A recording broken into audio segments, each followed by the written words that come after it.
everybody, welcome back to another episode of Level Up Cooking. I hope you enjoyed our last one. I just want to take a minute to thank every single person that took the time to watch, like, subscribe, follow, all the things that YouTube channels ask you to do. I truly, truly appreciate it. It means so much to me and to the team that I have working on this. Today, we're going to kind of take a little bit of a moment to switch up gears a little bit. Today, one of the things we're going to be doing on this edition of Level Up Shorts, I had a lot of people send me a couple questions about just the knife that I was using in the last episode. And honestly, you know, it's one of the things that kind of got me into cooking. I love knives. I think they're really cool. Obviously, I have way too many of them. I mean, you see this table full. This isn't even all that I have. I have given them away over my 20 years. There's been some sous chefs and some cooks that, you know, I just wanted to help out. So I gave them some knives that I either didn't use or maybe it was a brand I didn't like. And you have everything from expensive knives up here all the way down to some cheaper knives. Every knife has its place in the culinary world, in my opinion. As we go through them, you're going to kind of see the wide array that I have. It spans from everything from ceramic all the way up to, you know, $300+ single knives that I've had for a very long time that mean a lot to me. The one that was asked about in the last episode, this is a very high quality Shun.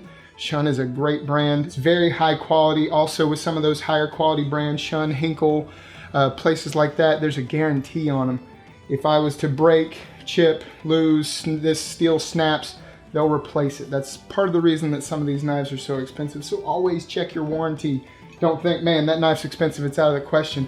That could be a lifetime replacement that you're paying for one knife that is extremely high quality. This one, I believe whenever I got it was, you know, a little over 150 bucks, something like that. To be honest with you, a friend and I got together, ordered a set. He needed some knives to complete one of his and he didn't need this knife. So we kind of got into it together. This one here, similar. These are both the exact same style knife. These are called Nakiris. This is a Japanese style knife. So what they're typically used for is for what's called a vegetable cleaver. That's what we call it here. So it's not as heavy as a traditional cleaver, but it has that same flat base so that your cut is nice and even. That's what you'll see me using a lot whenever I'm doing vegetable cutting on the channel. Mostly just because it's the easiest way to get perfect cuts. And whenever something's cut properly and cut even, it cooks even. It cooks quicker, it cooks properly. Just mentioning the cleavers, we do go over here to some of the big boys. This is what everyone thinks of whenever they picture a butcher. They're in the back of the shop and they're back there hacking away at bones. Even these can be a little bit different. You go into it and you'll start seeing that different cleavers have different size on how thick they are. And that depends on what kind of steel they're made from, what quality they are. Some of the thinner ones can actually be more durable and can go through a lot more than you would expect just paying that extra cost. You know, this one actually came in a gift set. And I really enjoy it. It's one of my newer cleavers that I have. And then you have something like this over here that's part of a set that I'm building. A very quality set, good steel, hardy, great for everyday use, which is doll strong. If you go onto Amazon, there's like 70 different sets, all different styles. And since we're talking about gaming here, they've got a Call of Duty set coming out. You can literally have your own set of knives that are doll strong quality, doll strong steel, but they're themed after Call of Duty, which I thought was really cool. This is part of their Gladiator series. I have 2 or 3 knives, but as you can see, this thing is, I mean, it's ready for battle. It's way too, I mean, I think I've used this maybe 4 or 5 times, but it's whenever I'm trying to get through a real thick bone. I have 4 knives as a part of that set. This one right here, these are probably the 2 most expensive knives that I have, which is kind of funny because, to be honest with you, I know you all can see, this one's got a chip in it. This knife was something that I got whenever I started culinary school, so it's more sentimental than it is anything else. But part of the reason that I don't get rid of knives that are bought for me now is because I let somebody use this whenever we were at work one day. This knife is so sharp, when it was dropped, it stuck into concrete, and you can get it out of the concrete safely, but the guy who dropped it was trying not to let me see because he thought I was going to be upset. Went to grab it real quick and the tip chipped right off. But because me and this knife have been through so much, and it's got a lifetime guarantee, I could send it in, but they would probably send me a different style because this style is their Miyabi. They have 4 or 5 different Miyabi classes. I just really like the weight of this one. It's really well balanced, and it fits my hand. It actually has, instead of being round, it's actually got a little bit more of an ergo feel to it, and it fits my hand really well. And those 2 knives probably together are over $500, just the 2 of them. And they are probably what I use more than anything else. These 4 right here are what you all will see in my hand more than you will see any knife up here. Just like in ESO or in Destiny or any of those games that we play, you know, I mentioned it a minute ago, you're gonna have different levels as far as quality. Most of the time what you're gonna be wanting to look for is the type of steel used, the way it was made, where it was made. I'm a big fan of Japanese style knives, you know, but you have everything from ceramic. Ceramic knives is what my wife likes to use. That's why you see those colors. You know, Japanese steel, you know, you got your 440s. Just make sure that it's a quality steel. You don't want to put your money into something that's not gonna stand the test of time. But also, just like in those games, you're gonna have those levels of knives. And in every type of knife, you know, the different types that we have up here, you know, you've got a bread slicer. This is Wusthof, very high quality. And then I have something that I was given in school. You know, that one's very inexpensive. It does its job, it does a great job, but this one is gonna stand up to a long haul. It's made for that, it's a Wusthof. You know, another type of, that I have kind of a set on that I'm really fond of right now is a brand called Meeson. It was, you know, it came out a few years ago, but it is extremely high quality, but you're not paying those big boy prices. Great set of knives, I have 3 of them. Like I said, I'm a fan of the Asian style Santoku. That's an Asian style chef's knife. I love this style knife. They have one of those. They have the American chef's knife, which is more traditional, what you're used to seeing. And then I have a bread knife that goes with it, which, you know, if I was being honest, of the ones that I just grabbed, this would probably be what I'd go to for my bread knife. We have fillet knives. When you see a fillet knife, you're gonna know it's a fillet knife by the fact that it's flexible. It's normally pretty thin.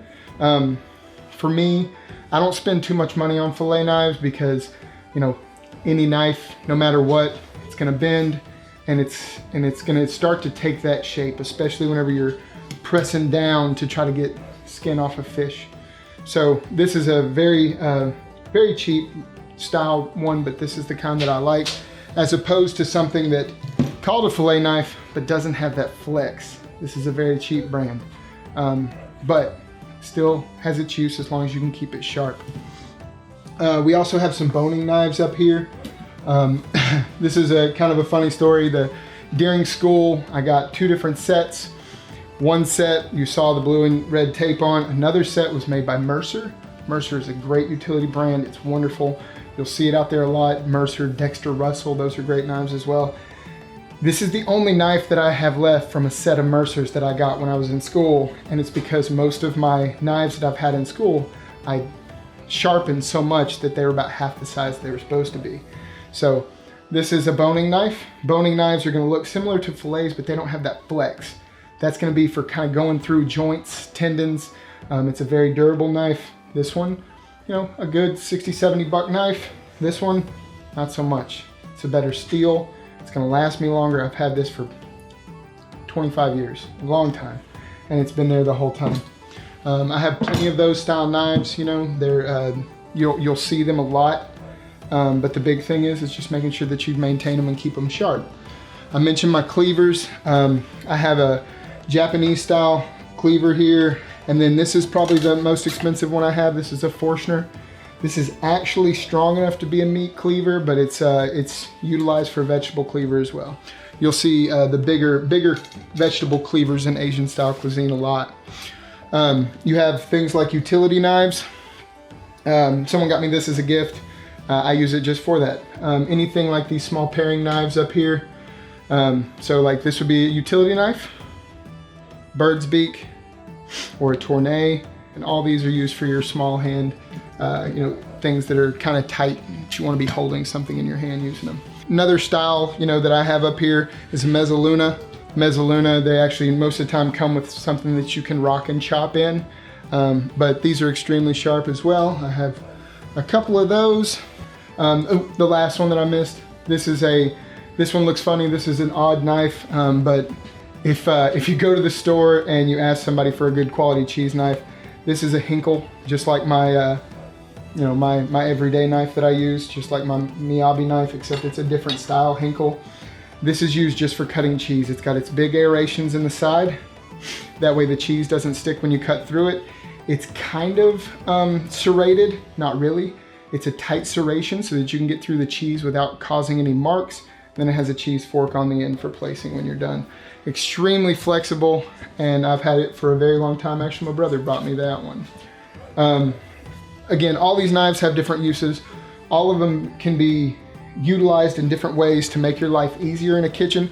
I even have two knives that I'm trying to teach, my kids if they ever want to use them. I've got two Santoku kids chef's knives that are ready for them to learn with. They keep a good edge, but also they're smaller. All knives though, this is very important.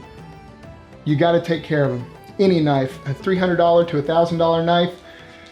This one's about $370, $400. This will go, even regardless of the chip, it'll lose its edge. It'll rust if it's not taken care of properly. We have, honing steels. That's what keeps your edge sharp. I've got my brand new, actually, got this past Father's Day. This is my sharpening stone. Got different grit to it. That way I can maintain that edge and really take care of it the right way. When you're using stuff like that, sharpening stones, I keep a pair of cut-proof gloves. If I have these on, they're made to where they're tough enough that it'd be more difficult for it just to slice your hand. So just make sure that you take care of yourself, take care of your knives. One more set of knives that I want to take a minute to talk about, and just because they're important to me. It's kind of a project that I've had. Y'all remember from the first episode that I did, I used a extremely old but extremely beautiful Dutch oven from cast iron Dutch oven. That was one of my grandparents. My grandfather was a bread baker, and this was his set of knives that he kept. And I've been working on them already. They came to me extremely rusty, extremely busted. Some of these were chef's knife when they began. This is a Mac chef knife. So he sharpened it enough to where he has lost the bevel in it, and it is a straight blade now. And he's almost into this little, it's kind of like a little accent. It doesn't really do anything that they've got in this knife right here. He's almost into that. But just as a pay homage to him, I'm gonna try to get these back to their former glory. I don't know that I'll use them, but they may end up being like a wall decoration. The cutting board that I used for my bread last week was also his, and I took some time to clean it up as well. Just, there's no reason to get rid of them. These are all great quality knives. They've just been in storage for a long time. So, through different techniques, I'll bring them back to glory, and maybe I'll show them on the channel one day. Maybe we'll use them, but I'm gonna make sure they're good and clean first. But that's a lot of what these knives are used for. You've seen a lot of different styles. Feel free, please ask me questions. Send them in the chat. If you're on Discord with me because you play ESO, or you can see I've got a bevy. I got Fallout, Destiny, any of those games. If you see me on there, shoot me a question. I'll do my best to answer them as quickly as possible. I appreciate all of you. Please take the time, like, subscribe, watch the full episode, send me questions, comments, any ideas you have, something that you want to see, something you've seen in one of the videos. Maybe I didn't touch on one of the knives. You saw something you like and you want to know what brand it was. Throw me those questions. I'll answer them. I'll help you guide to where you can get the best price as well, depending on where you're at. And please join me for the next episodes. I hope that you all enjoy this setup. I wish you all the best and the best RNG as you continue to level up.